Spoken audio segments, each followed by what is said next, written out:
The Rose Prince. A long, long time ago, so long ago that if one tries to think ever so far back, it is farther than that again, King Mago reigned in the country under the sunset. He was an old king, and his white beard had grown so long that it almost touched the ground, and all his reign had been passed in trying to make his people happy. He had one son, of whom he was very fond. This son, Prince Zaphir, was well worthy of all his father's fondness, for he was as good as can be. He was still only a boy, and he had never seen his beautiful sweet-faced mother, who had died when he was only a baby.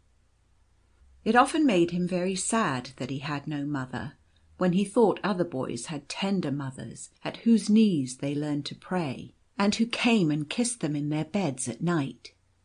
He felt that it was strange that many of the poor people in his father's dominions had mothers, whilst he, the prince, had none.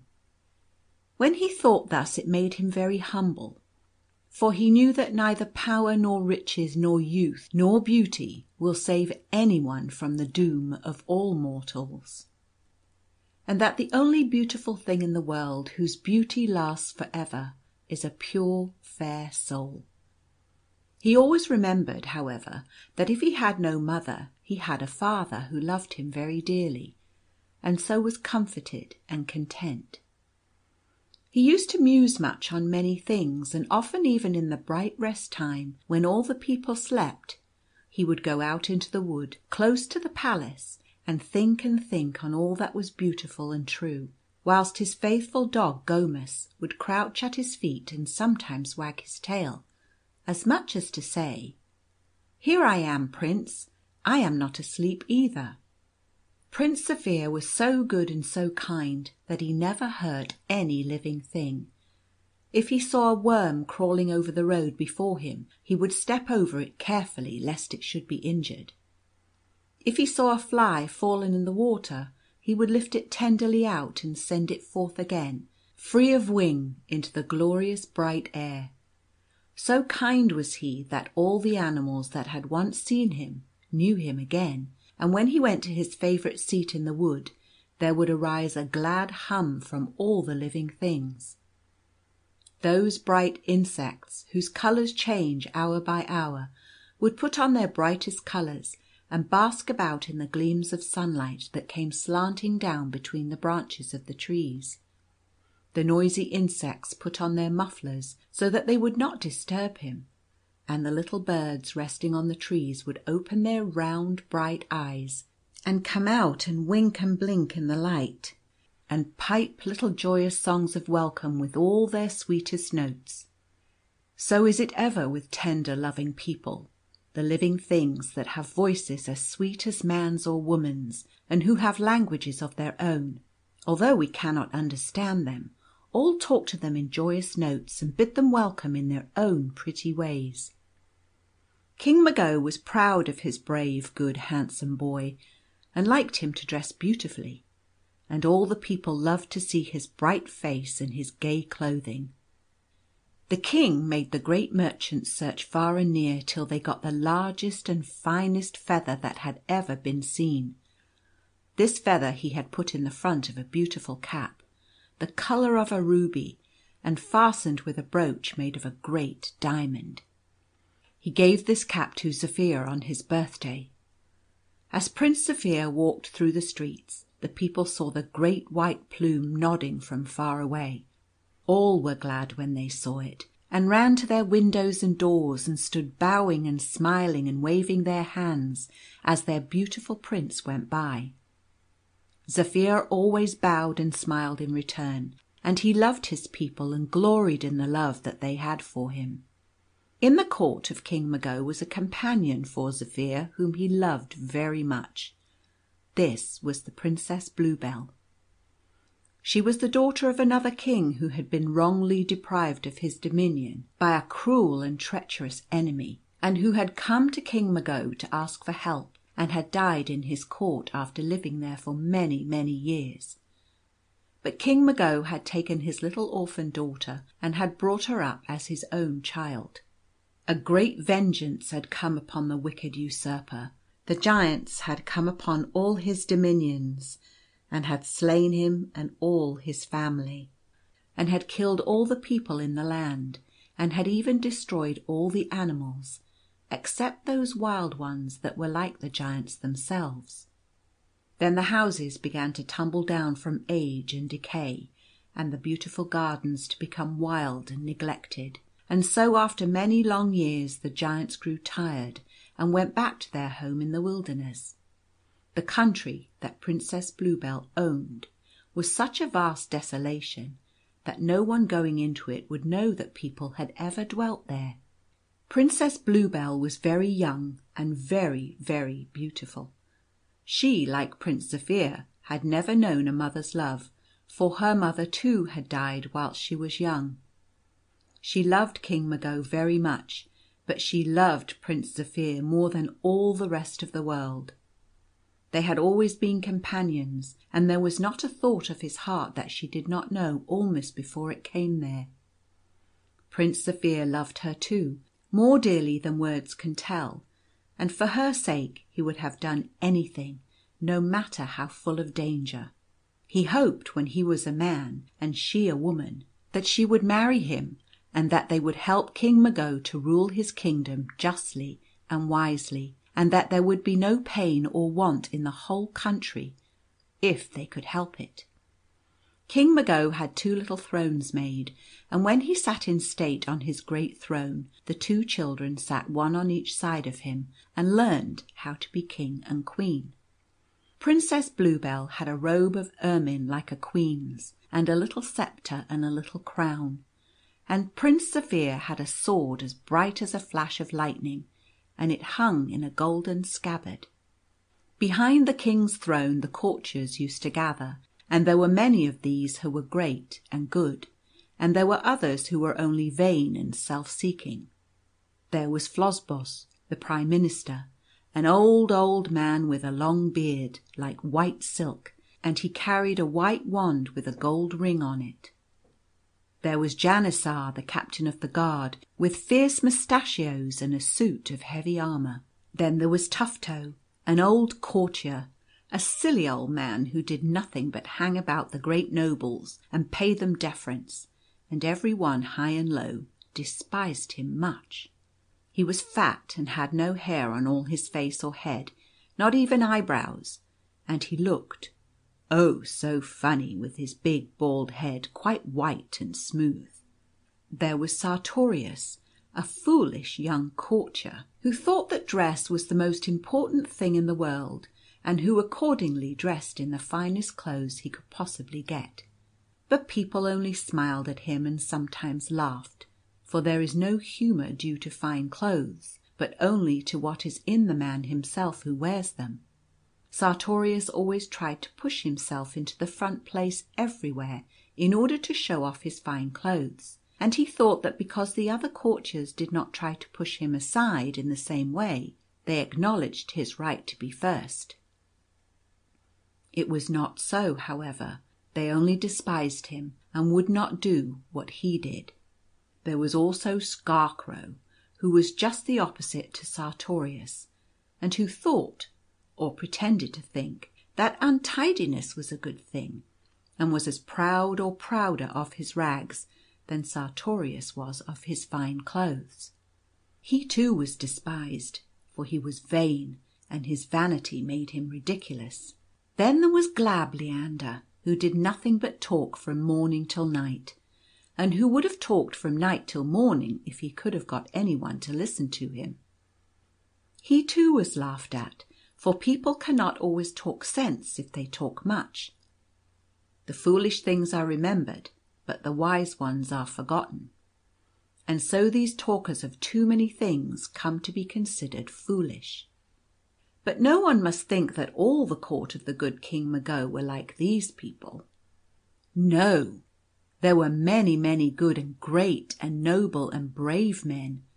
But such is life in every country, even the country under the sunset, that there are fools as well as wise men, and cowards as well as brave men, and mean men as well as good men.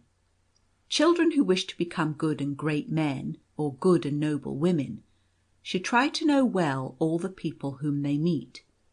Thus they will find that there is no one who has not much of good, and when they see some great folly, or some meanness, or some cowardice, or some fault or weakness in another person, they should examine themselves carefully. Then they will see that perhaps they too have some of the same fault in themselves, although perhaps it does not come out in the same way, and then they must try to conquer that fault. So they will become more and more good as they grow up, and others will examine them, and when these find they have not the faults, they will love and honour them. Well, one day King Mago sat on his throne in his robes and his crown, and holding his sceptre in his hand. At his right hand sat Princess Bluebell, with her robe and crown and sceptre, and with her little dog Smig beside her. This dog was a great favourite. At first it was called Sumog, because Zaphir's dog was Gomus, and this was the name spelled backwards. But then it was called Smig, because this was a name that could not be shouted out, but could only be spoken in a whisper. Bluebell had no need for more than this, for Smig was never far away, but always stayed close to his mistress and watched her. At the king's left sat Prince Zaphir on his little throne, with his bright sword and his mighty feather. Mago was making laws for the good of his people. Round him were gathered all the courtiers, and many people stood in the hall and many more in the street without. Suddenly there was a loud sound heard, the cracking of a whip and the blowing of a horn, and it came nearer and nearer, and the people in the street began to murmur. Loud cries arose. The king stopped to listen, and the people turned their heads to see who was coming. The crowd opened, and a messenger, booted and spurred and covered with dust, rushed into the hall and knelt on one knee before the king, and held out a paper which King Mago took and read eagerly. The people waited in silence to hear the news. The king was deeply moved, but he knew his people were anxious, so he spoke to them, standing up as he did so. "My people, a grievous peril has come upon our land. We learn from this dispatch from the province of Sub-Tegmine that a terrible giant has come out of the marshes beyond No Man's Land and is devastating the country. But be not in fear, my people, for tonight many soldiers shall go forth with their arms, and by sunset tomorrow the giant will have fallen, we trust." The people bowed their heads with murmured thanks, and all went quietly away to their homes. That night a body of picked soldiers went out with brave hearts to fight the giant, and the people cheered them on their way. All next day and next night the people as well as the king were very anxious, and the second morning they expected news that the giant was overthrown. But no news came till nightfall, and then one weary man, covered with dust and blood and wounded unto death, crawled into the town. The people made way for him, and he came before the throne and bent low and said, "Alas, King, I have to tell you that your soldiers have been slain, all save myself. The giant triumphs and advances towards the city." Having said so, the pain of his wounds grew so great that he cried out several times and fell down, and when they lifted him up, he was dead. At the sad news which he told, a low wail arose from the people. The widows of the slain soldiers cried loudly a little cry, and came and threw themselves before the king's throne, and raised their hands on high and said, "O king! O king!" And they could say no more with weeping. Then the king's heart was very, very sore, and he tried to comfort them, but his best comfort was in his tears, for the tears of friends help to make trouble light, and he spoke to the people and said, "Alas, our soldiers were too few. Tonight we will send an army, and perchance the giant will fall." That night a gallant army with many great engines of war, and with flags flying and bands playing, went forth against the Giant. At the head of the army rode Janisar the captain, with his armour of steel inlaid with gold shining in the glow of the sunset. The scarlet and white trappings of his great black charger looked splendid. At his side, for some distance on his way, rode Prince Zaphir on his white palfrey. The people all gathered to wish the army success on their departure, and a lot of foolish people who believed in luck threw old shoes after them. One of these shoes struck Sartorius, who was as usual pushing into the front to show himself off, and blackened his eye, and the black of the shoe came off on his new dress and spoiled it.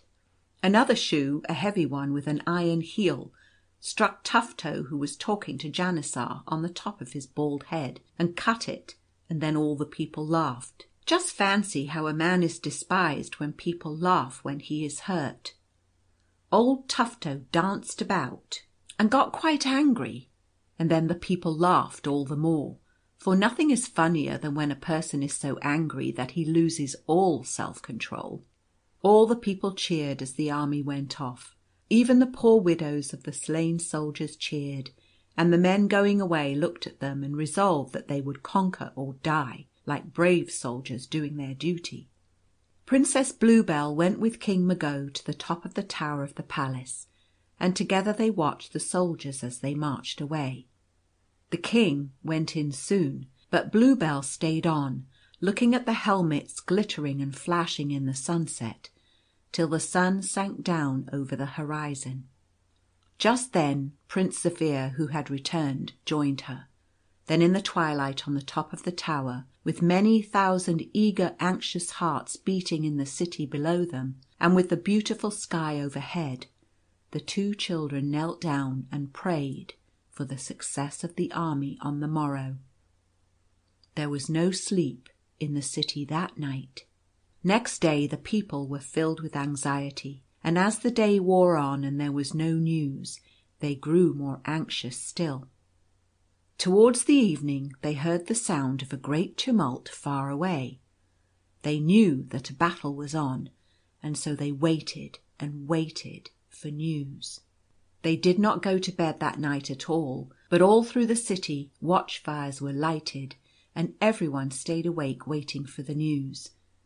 But no news came. Then the fear became so great that the faces of men and women grew as white as snow, and their hearts as cold. For a long, long time they were silent, for no man dared to speak. At last one of the widows of the slain soldiers rose up and said, "I shall arise and go down to the battlefield and see how fares it there, and shall bring back the news to quiet your poor beating hearts." Then many men rose and said, "No, it must not be. We shall go. It were shame to our city if a woman went where men could not. We shall go." But she answered them with a sad smile, "Alas, I have no fear of death since my brave husband was killed. I do not wish to live. You must defend the city. I shall go." Straightway she walked out of the city in the chill grey dawn towards the battlefield. As she moved away and faded in the distance, she seemed to the anxious people like a phantom of hope passing away from them. The sun rose and grew bright in the heavens till the rest time came, but men heeded it not, watching and waiting ever. Presently they saw afar off the figure of a woman running. They ran to meet her and found it was the widow. She came amongst them and cried, "Woe, woe, alas, for our army is scattered. Our mighty ones are fallen in the pride of their strength. The giant triumphs, and I fear me all is lost." There came a great wail from the people, and a hush fell on them, so great was their fear. Then the king assembled all his court and people, and took counsel what was best to be done. Many seemed to think that a new army should go forth, of all those who were willing to die, if need be, for the good of the country. but there was much perplexity. Whilst they were discussing, Prince Zaphir sat silent on his little throne, and his eyes more than once filled with tears at the thought of the sufferings of his beloved people. Now he arose and stood before the throne. There was silence till he should speak. As the prince stood, cap in hand, before the king, there was in his face a look of such high resolve that those who saw it could not help having a new hope. The prince spoke. "O King Father, before you decide further, hear me. It is right that if there be danger in the land, the first to meet it is the prince whom the people trust. If there is pain to be felt, who should feel it before him? If death is to come to any, surely it should first strike over his corpse. King Father, pause but one day. Let me go to-morrow against the giant. This widow hath told you that now he sleeps after his combat. To-morrow I shall meet him in fight. If I fall, then will be time to risk the lives of your people. And if it should be that he falls, then all is well." King Mago knew that the prince had spoken well, and although it grieved him to see his beloved son running into such danger, he did not try to stop him, but said, "O son, worthy to be a king, thou hast well spoken. Be it even as thou wilt." Then the people left the hall, and King Mago and Bluebell kissed Zaphir. Bluebell said to him, "Zaphir, you have done right." And she looked at him proudly. Presently the prince went to bed that he might sleep, and so be strong for the morrow. All that night the smiths and armourers and the craftsmen of jewels worked hard and fast. Till daylight the furnaces glowed, and the anvils rang, and all hands cunning at artifice plied hard. In the morning they brought into the hall and laid before the throne as a present for Prince Zaphir a suit of armour such as never before had been seen. It was wrought of steel and gold, and was all in scales. Each scale was like a different leaf, and it was all burnished and bright as the sun. Between the leaves were jewels, and many more jewels were fastened on them like drops of dew. Thus the armour shone in the light till it dazzled the eyes of whoever saw it. For the cunning armourers meant that when the prince fought, his enemy might be half blinded with the glare and so miss his blows. The helmet was like to a flower, and the prince's crest was wrought upon it, and the feather and the big diamond in his cap were fastened in front. When the prince was equipped, he looked so noble and brave that the people cried out with shouts that he must conquer, and they had new and great hopes. Then his father the king blessed him, and Princess Bluebell kissed him and cried a few tears, and gave him a lovely rose, which he fastened on his helmet. Amid shouting of the people, Prince Zaphir went out to fight the giant. His dog Gomus wanted to go, but he could not be taken, so Gomus was shut up and howled, for he knew that his dear master was in danger and wanted to be with him. When Prince Zaphir was gone, Princess Bluebell went to the top of the tower and looked after him till he got so far away that she could no longer see the flashing of his beautiful armour in the sunlight. At first, when she was saying good-bye to Zaphir, and she knew that it might be good-bye for ever, she did not shed a tear, lest she would pain her beloved prince, for she knew that he was going into battle and would need all his bravery and all his firmness. So the last look Zaphir saw on his Bluebell's face was a loving, hopeful, trustful smile. Thus he went into the battle, strengthened by the thought that her heart went with him, and that, although her body was far away, her spirit was close to him. When he was gone, really gone, far away out of sight, and she stood on top of the tower alone, Bluebell shed many tears, and the great fear of her heart that Zaphir might be killed made her sad unto death. She thought that it might be that he would be killed by the wicked giant who had already slain 2 armies, and that then she would never see him again, never see the love in his dear true eyes, never hear the tones of his tender sweet voice, never feel the beating of his great generous heart again. And so she wept, oh so bitterly. But as she wept, the thought came to her that life does not lie in the power of men, or even of giants, and so she dried her tears and knelt down and prayed with an humble heart, and rose up comforted, as people always do when they pray earnestly. Then she went down to the great hall, but King Mago was not there. She looked for him to comfort him, for she knew that his heart must be bleeding for his son in danger. She found him in his chamber, and he too was praying. She knelt beside him, and they put their arms round each other, the old king and the orphan child, and they prayed together, and so they both got comfort. Together they waited, and waited patiently for the return of their beloved one. All the city waited too, and neither by day nor night was there sleep in the country under the sunset, for all were waiting for the return of the prince.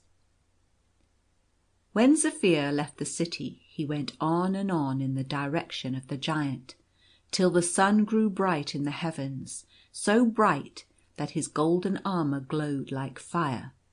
And then he walked under the shelter of the trees, and he did not pause even in the rest time, but went ever onward. Towards evening he heard and saw strange things. Far off the ground seemed to shake, and a dull rumbling arose of rocks being levelled and forests being broken down. These were the sounds of the giant's footsteps as he came onwards to the city. But Prince Zaphir, although the sounds were very terrible, had no fear, and went bravely onward. Then he began to meet many living things, which swept by him at full speed, for they were the swiftest of their kind, and so had run from the giant faster than the rest. On they came in hundreds and thousands, their numbers getting more and more as the time wore on, as the prince and the giant drew nearer. There were all the beasts of the field, and all the fowls of the air, and all the insects that fly and crawl, lions and tigers and horses and sheep, and mice and cats and rats, and cocks and hens and foxes and geese and turkeys. All were mixed together, big and little, and all were so frightened at the giant that they forgot to be afraid of one another. Thus there ran together cats and mice, wolves and lambs, foxes and geese, and the weak ones did not fear, nor did the strong ones wish to harm. As they came on, however, all the living things seemed to know that Prince Zaphir was braver than they were, and made room for him to pass. The weakest things and those most afraid did not go further in their flight, but tried to get as near the prince as possible, and many followed him back toward the giant rather than not be near him. Further on, in a little while, he met all the old animals that could not come so fast as the rest, and all the poor wounded living things, and all those that were slow of pace. These too did not try to go further, for they knew that they were safer near a brave man than in helpless flight. Then Prince Zaphir saw something, still far off, that looked like a mighty mountain. It was moving towards him, and his heart beat high, partly with the thought of his coming battle, and partly with hope. The giant came closer and closer.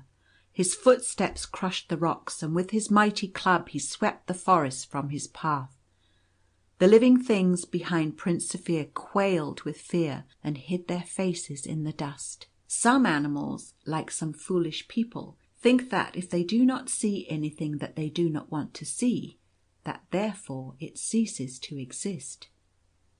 It is very silly of them. Then as the giant drew near, Prince Zaphir felt that the hour of battle had come. When he was face to face with a foe more mighty than aught he had ever seen, Zaphir felt as he never felt before. It was not that he was afraid of the giant, for he felt so brave that, for the good of his people, he could gladly have died then the most painful death. It was that he realized how small a thing he was in the great world. He saw more clearly than he had ever seen that he was only a speck, a mere atom in the great living world, and in one moment he knew that if the victory came to him it was not because his arm was strong or his heart brave, but that because it was willed by the One that rules the universe. Then in his humility Prince Zaphir prayed for strength. He doffed his splendid armour, which shone like a sun on earth. He took off the splendid helmet, and he laid by the flashing sword, and they lay in a lifeless heap beside him. It was a fair sight, that young boy kneeling by the discarded armour. The glittering heap lay all beautiful, glowing in the bright sunset with millions of coloured flashes, till it looked even unto a living thing. Yet it was sad and poor and pitiful beside the boy.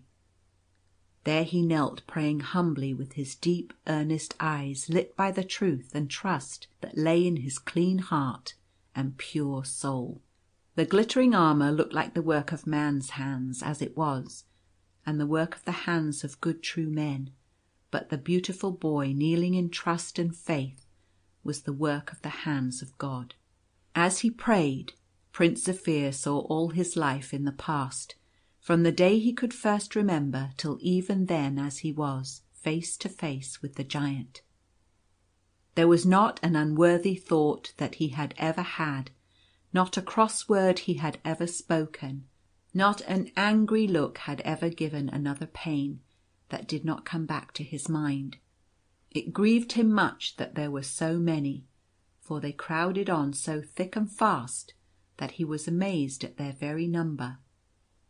It is ever thus that the things which we do wrong, although they may seem little at the time, and though from the hardness of our hearts we pass them lightly by, come back to us with bitterness, when danger makes us think how little we have done to deserve help, and how much to deserve punishment. Prince Zaphir's heart was purified by repentance for all wrongs done in the past, and by high resolves to be good in the future. And when his humble prayer was finished, he rose up, and he felt in his arms a strength that he wot not of. He knew that it was not his own strength, but he was the humble instrument of saving his beloved people, and in his heart he was very thankful. The giant saw presently the glitter of the golden armour, and knew that another enemy had come anigh him. He gave a great roar of rage and anger that sounded like the echo of a thunderclap. On the distant hills it echoed, and it rolled through the far-off valleys, and sunk into mutterings and low growlings as of wild beasts in the caves and the mountain fastnesses. With such sound the giant ever began his fighting, that so he might terrify his enemies. But the brave heart of the prince shook not with fear. He became braver than ever as he heard the sound, for he knew that there was more need for courage, lest his people, and even the king his father, and Bluebell, should fall into the power of the giant. Whilst amongst the rocks and forests the footsteps of the giant crashed, and whilst there uprose around his feet the dust of the desolation which he made, Prince Zaphir gathered from the brook some round pebbles. He fitted one in the sling which he carried. As he lifted his arm to whirl the sling round his head, the giant saw him and laughed, and pointed in scorn at him with his great hands, which were more savage than tigers' claws. The laugh which the giant thundered forth was so terrible, so harsh and grim and dreadful, that the living things that had raised their timid eyes to watch the fray buried their heads in the dust again, and quaked with fear. But even as he laughed his enemy to scorn, the giant's doom was spoken.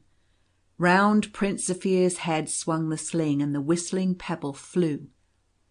It struck the giant fair in the temple, and even with the scornful laughter on his lips, and with his outstretched hand pointing in derision, he fell prone.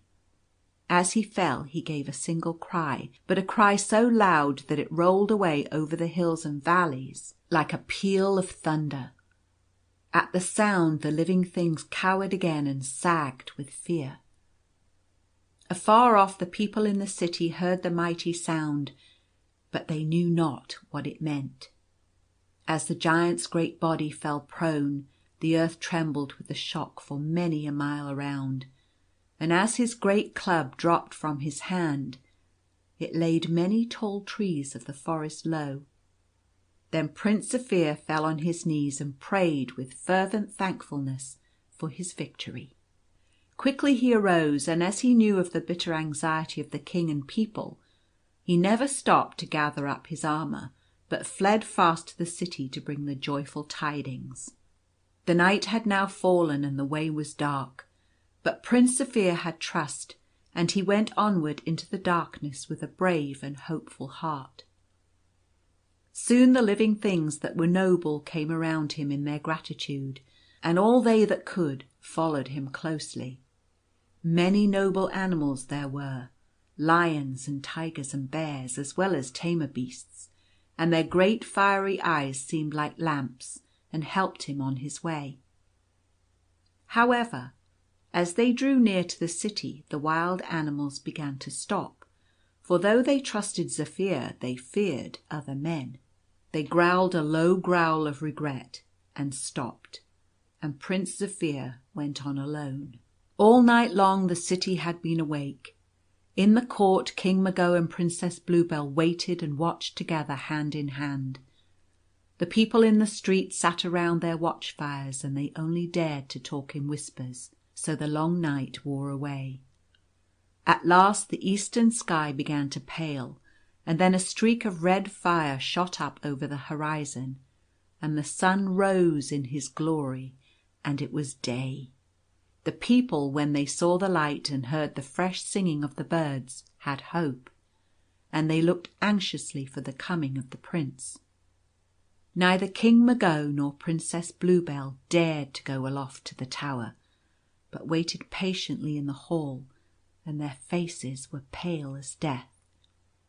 The watchmen of the city and those who joined them looked down the long roadway, expecting ever and anon to see Prince Zaphir's golden armour shining in the bright morning light, and his great white plume that they knew so well nodding in the breeze. They knew that they could see it afar off, and so they only glanced now and again into the distance. Suddenly there was a shout from all the people, and then a sudden stillness. They rose to their feet, and with one accord waited for the news. For, oh joy! there among them, shorn of his bright armour and his nodding plume, but hale, stood their beloved prince. Victory was in his look. He smiled on them, raising his hands as if blessing, and pointed to the king's palace as though to say, "Our king, his is the right to hear the earliest tidings," and he passed into the hall, all the people following him. When King Mago and Princess Bluebell heard the shout and felt the stillness that followed, their hearts began to beat, and they waited in great dread. Princess Bluebell shuddered and cried a little, and drew closer to the king and leaned her face on his breast. As she leaned with her face hidden, she felt the king start. She looked up quickly, and there, oh joy of joys, was her own beloved Zaphir entering the hall, with all the people following him. The king stepped down from his throne and took him in his arms and kissed him, and Bluebell too put her arms round him and kissed him on the mouth. Prince Zaphir spoke and said, "O king, my father, and O people, God has been good to us, and his arm has given us the victory. Lo, the Giant has fallen in the pride of his strength." Then such a shout went up from the people that the roof rang again, and the noise went out over the city on the wings of the wind. The glad multitude shouted again and again, till the sound rolled in waves over the whole dominion, and under the sunset that hour there was nought but joy. The King called Zaphir his brave son, and Princess Bluebell kissed him again and called him her hero. At that very time, far away in the forest, the Giant lay fallen in the pride of his strength, the foulest thing in all the land, and over his dead body ran the foxes and the stoats. The snakes crawled around his body, and thither too crept all the meaner living things that had fled from him when he lived. From afar off gathered the vultures for their prey. Close to the slain Giant, shining in the light, lay the golden armour. The great white plume rose from the helmet, and even now nodded in the breeze. When the people came out to see the dead Giant, they found that rank weeds had grown up already where his blood had fallen, but that round the armour that the Prince had doffed had grown a ring of lovely flowers. Fairest of all was a rose tree in bloom, for the rose that Princess Bluebell had given him had taken root, and had blossomed afresh and made a crown of living roses round the helmet, and lay against the stem of the plume. Then the people took reverently home the golden armour, but Prince Zaphir said that not such armour but a true heart was the best protection, and that he would not dare to put it on again. So they hung it up in the cathedral amongst the grand old flags and the helmets of the old knights, as a memorial of the victory over the Giant. Prince Zaphir took from the helmet the feather that the king his father had given him of old, and he wore it again in his cap. The rose that had blossomed was planted in the centre of the palace garden, and it grew so great that many people could sit under it and be sheltered from the sun by its wealth of flowers. When Prince Zaphir's birthday came, the people had made in secret a great preparation.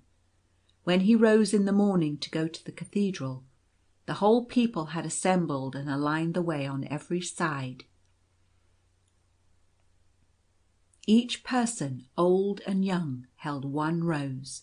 Those who had many roses brought them for those who had none, and each person had only one, that all might be equal in the sight of the Prince whom they loved.